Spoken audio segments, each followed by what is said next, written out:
Welcome to the RSP Film Room. I'm Matt Waldman with a rookie scouting portfolio. Let's take a look at North Carolina running back Michael Carter. One of the things that impresses me right away and is really going to earn him a nice paycheck in the NFL long term, if he can stay healthy, is his receiving game. You're seeing it right here. He's working between zones here. That's probably the most impressive part about this. Let's take a look at this play one more time here. First of all, angle right out of the backfield. Nice little stutter. Nice job getting his head around very early to make this make himself a friendly target in case the ball's coming out right now. Well, with cornerback over top, linebacker in the flat here, Sam Howell knows he's not going to throw the ball here. But Carter does a great job of working downfield, sees that it's not coming out. So he starts to look at the zone where he's at, and he sees the linebacker coming down in his periphery. He does a great job of planting that step and just sliding behind the depth of the linebacker. That's great. And then making himself a friendly target to signal to Howell, throw this ball to the inside. I'm going to be open. And once you turn your eyes as a zone receiver, and you're basically facing the quarterback, you're signaling to that quarterback, I'm going to be open. Throw me the ball.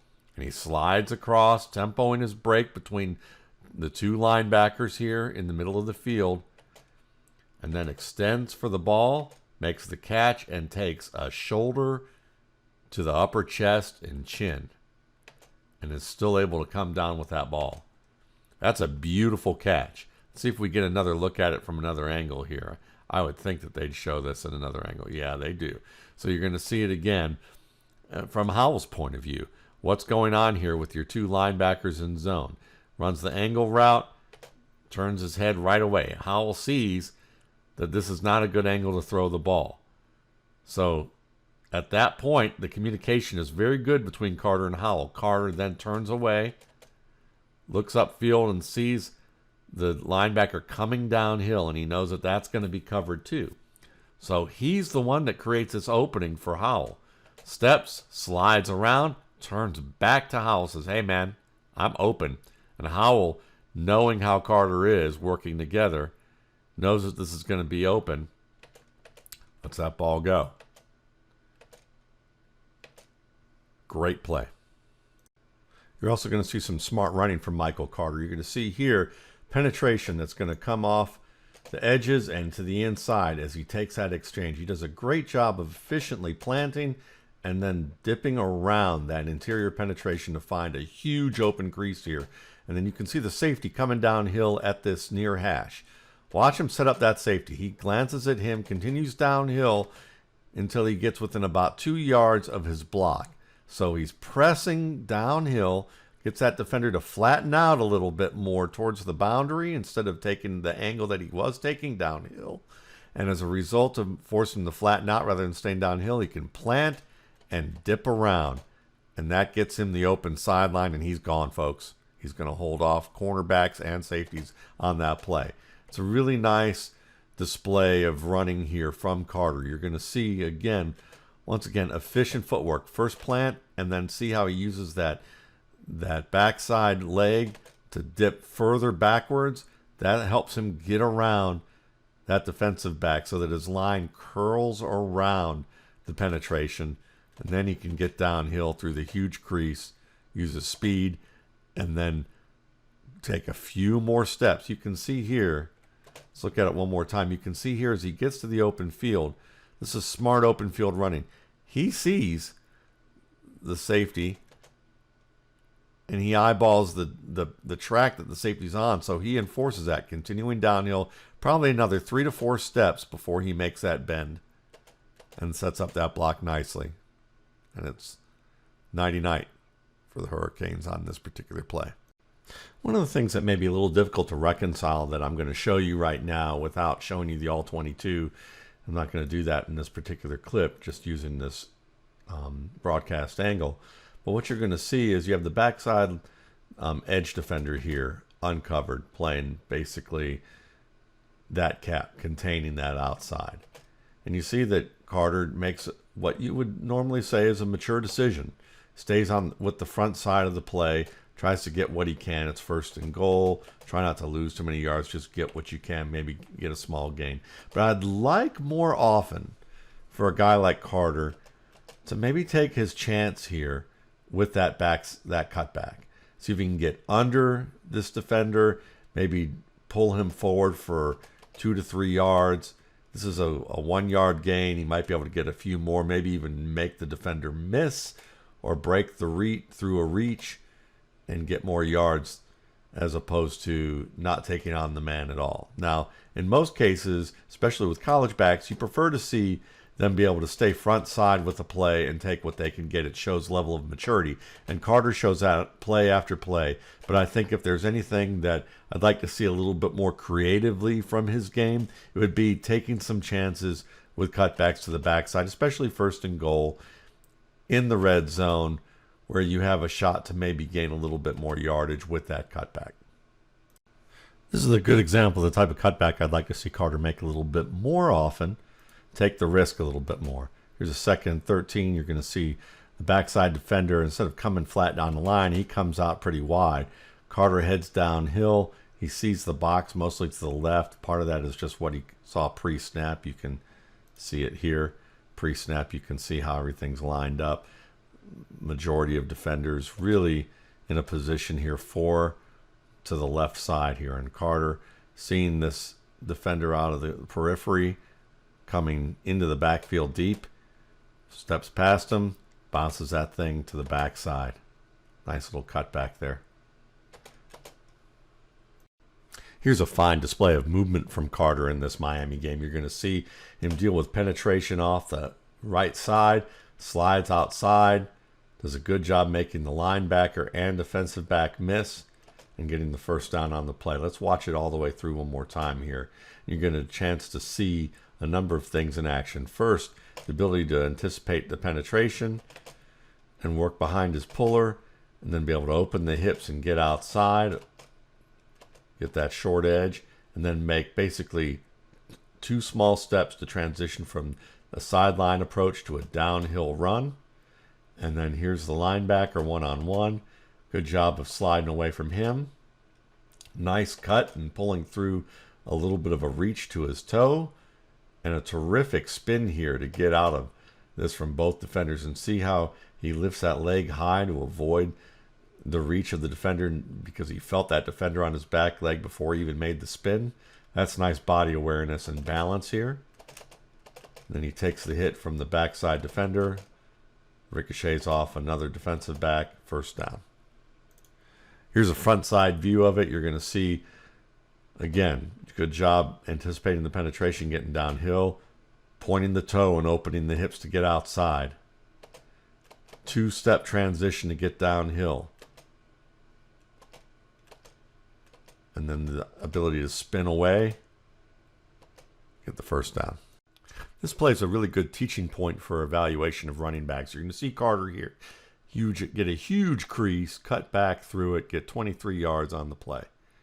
And when people see a run like this, especially when you gain 300 yards against a team like Miami's defense, Miami has allowed a lot of big plays as a defensive unit last year. You might say, well, how much is competition factored into it? How can you really tell this back is going to be good if he's facing a defense that isn't playing well?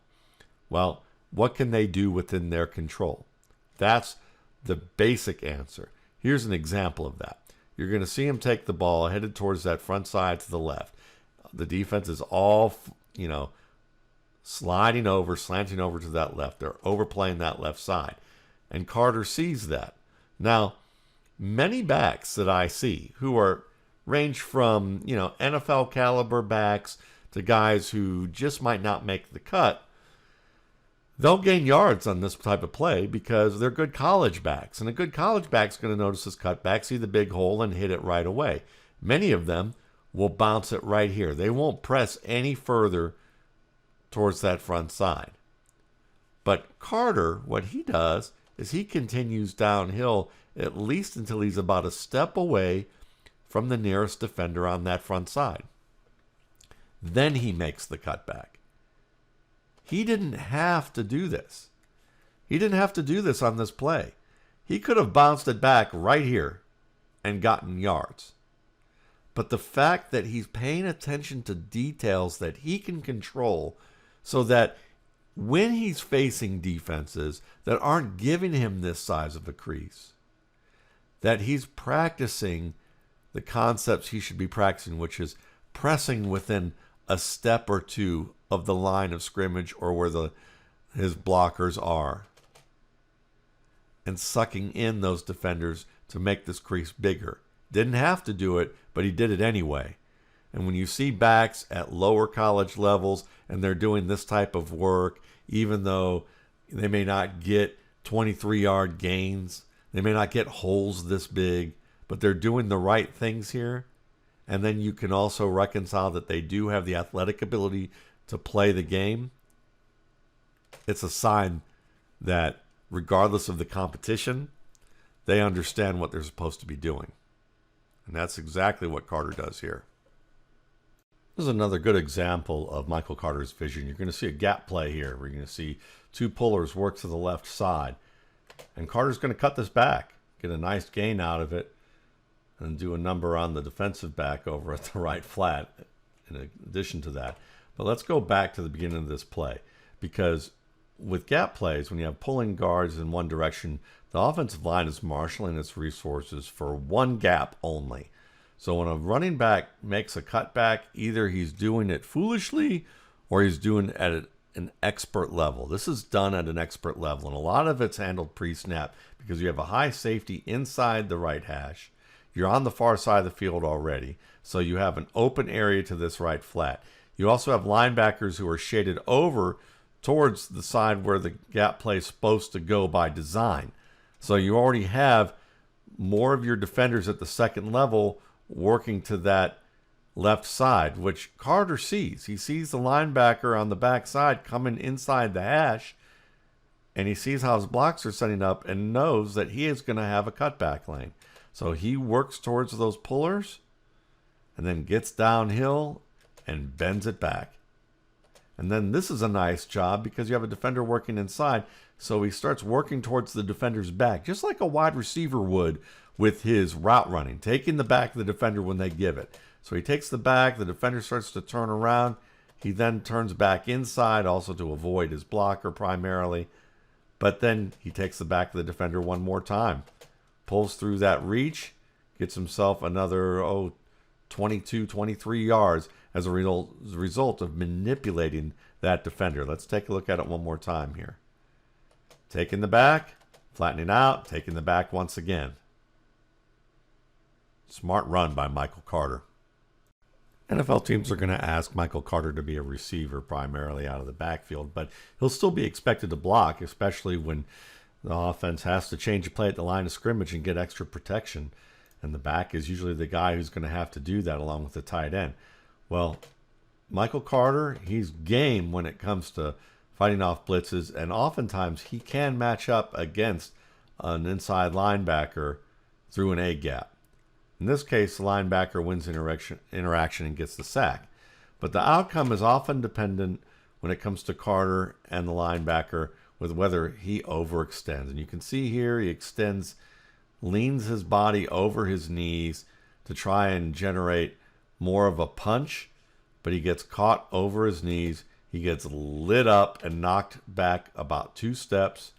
And then at this point, Carter's at a disadvantage with no leverage and gets pushed further back in the pocket. Now, he fights and stays within a square position of the defender and gives his quarterback time to try and evade the pocket, but there's enough pressure inside the pocket already that really Howell has nowhere to go. At this point, Carter's brushed aside and sacked. So on one hand, you could say from the amount of time that Carter was able to contain the linebacker, he gave his quarterback a reasonable amount of time to escape the pocket or throw the ball away. On the other hand, the fact that he leaned forward diminished the effectiveness of this block. He gets knocked backwards, which compresses the pocket and makes it harder for Powell to be able to escape the pocket, and which leads to the sack. So if you're going to judge this play, I wouldn't judge it as a successful block. I'd judge it as really subpar technique by Michael Carter. And this is something he's got to work on. When he can deliver a punch with an uppercut and not overextend, he can be effective against linebackers who are larger than him, even occasionally against some edge rushers. But when he tries to compensate with power by overextending, this is when it hurts him. Michael Carter uses his blocks well. You're going to see this here. You got the wing back working across here to the outside. He's going to use that as his lead back. And you see that you have the defensive back coming down the hash here. Well, Carter doesn't hug the defender too tight. He doesn't tip off that he wants to go inside. Instead, he allows that defender to start to take an angle towards the outside, towards the flat. By continuing downhill, see how he turns his hip and get downhill to the outside? That forces the defender to react and take more of an angle towards that flat outside. And then he starts to drop his weight and make that turn last second. That point right there, the fact that he works from a point, let's show it one more time here, works from a point where he could easily have gone downhill right about here. He starts to turn his hips outside, gets the defender to the outside, makes it an easy block for his wing back, and then makes the difficult transition from sideline to downhill in literally a step. Scrapes the wingback's back, gets a positive gain. Polished work by Michael Carter. When we talk about receiving skills for running backs, we often just focus on them catching the football, not the route running. This is a play where he's not even targeted, but you're going to see Carter work up the stem towards a linebacker and then break outside. Now, in all 22, he's wide open when you see this, but for this particular play, you don't get a chance to see it. But the important part isn't that he breaks open, it's how he sets it up. First, you got the play action. You got him kind of waiting here to see if the defender's going to blitz, and then he works towards that flat defender. And watch how he doesn't work towards that outside shoulder. He works to the inside shoulder. Keeps working at it, so much so that he's running towards the feet and a little bit to the inside, that he forces that defender to turn his hips and his chest to the opposite sideline. Once Carter's achieved that, this is easy, because now he's just going to plant with the hard break step. Nice drive step right here, and he's got a flat line, and he's open here if needed on the 2nd and 7. So really understanding how to use stems to set up breaks, just like wide receivers. Run towards the feet, force the defender to turn away, and then make that break. Excellent work. And of course, Carter has no problem catching the ball. You're going to see him work on this wide route right here with Howell basically looking downfield, but he looks back to Howell, let him know he's ready. Here comes the linebacker charging up the flat here. And once he sees he's not going to get targeted, well, does the next best thing, which is to work open. He then converts this wide route to basically a wheel route, works up the field, defensive back's flat, the linebacker's flat-footed, works right past him, and then watch him catch that ball. See how he has his hands out in front of his chest and his face mask, catches the ball away from his frame, really doesn't leave his feet much. I mean, this is a small little hop.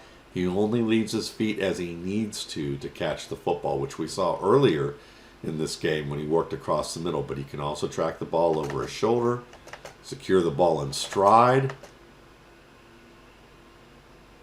And there you go. Beautiful play. Here's more good route running from Michael Carter. You're going to see him work the angle route against the linebacker working to the flat. Gets inside easily on this play. Now, how does he do that? Well, like a lot of wide receivers, he has good footwork movement. This is going to be a double up with the outside foot. See how he takes those 2 steps with the outside foot? Let's look at it one more time. We're going to slow it down a lot for you so that you can get a chance to see what I'm talking about here. Let's go half speed here. Here he is working outside. You're going to watch him take 2 steps. 1, 2. Those 2 steps is a double up. That really messes up that linebacker. The linebacker did not expect that at all. Let's look at it one more time here. Get it right about here. Watch him work outside, get downhill on the defender as the defender clears underneath that receiver. There's the first step. There's the second. When you throw a double up like that, and you got a flat defender coming to the outside, yeah, that's going to leave him in the dust. Good job turning, making the catch underhand, getting downfield. In this deep ball you're going to see here against North Carolina State out in the backfield, he's going to work the zone here, working outside. That wide route here by the receiver forces the defenders up. He's able to sneak through the zone, but it's not so much the route here. This time it's the catch. Tracking the ball over his shoulder, jumping back for the ball. So the underthrown ball, he's able to jump back, gets his hands up, and catches that ball. Nice job turning away, torquing his frame away from the trailing defender.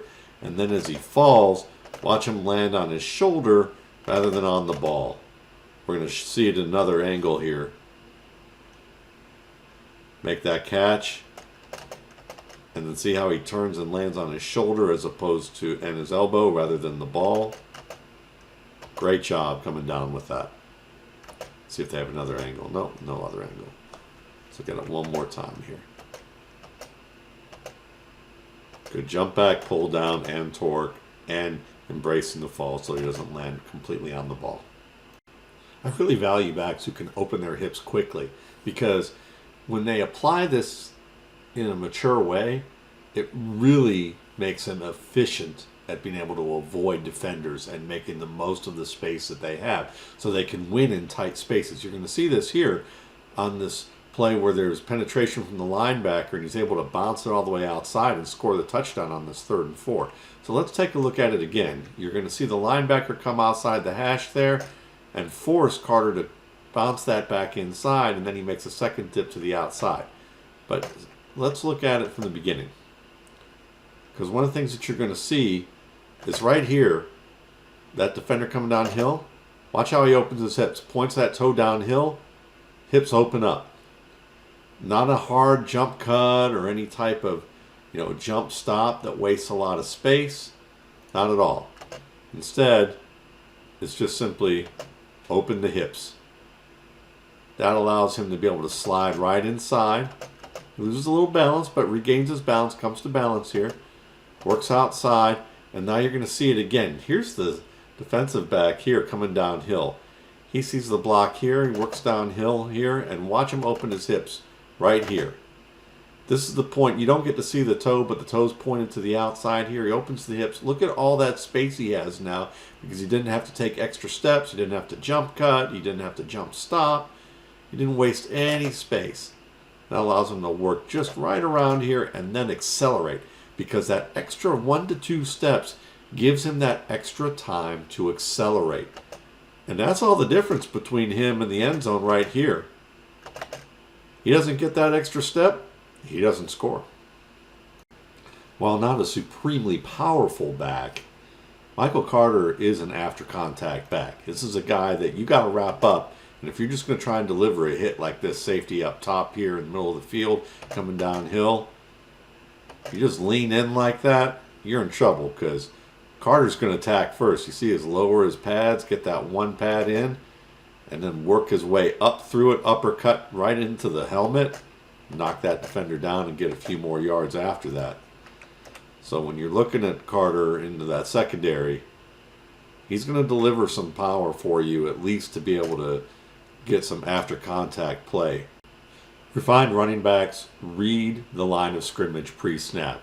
And you're going to see here with this cutback that that's exactly what's happening here for Michael Carter on this game. It's what I think about 15 yards on this play.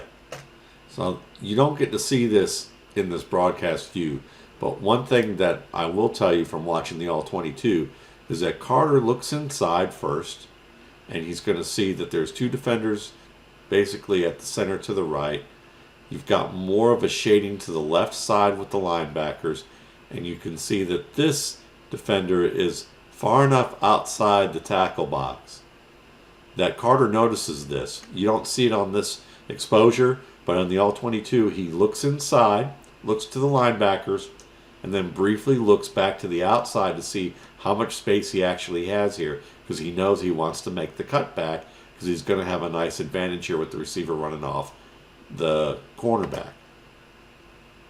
So he works downhill and then makes this nice cutback to the outside here. And part of that is understanding that his quarterback's going to be able to help him as a blocker. He works inside, presses that inside, that allows his quarterback to get downhill, and then he can continue to press inside on the defensive back, who was that wide player he looked at briefly before the snap, and then open his hips to get outside the pursuit of the defensive lineman. And it's a nice gain. And even that nice little stutter step right here to press Dynamic Brown's block and slide right behind him. This is a polished running back.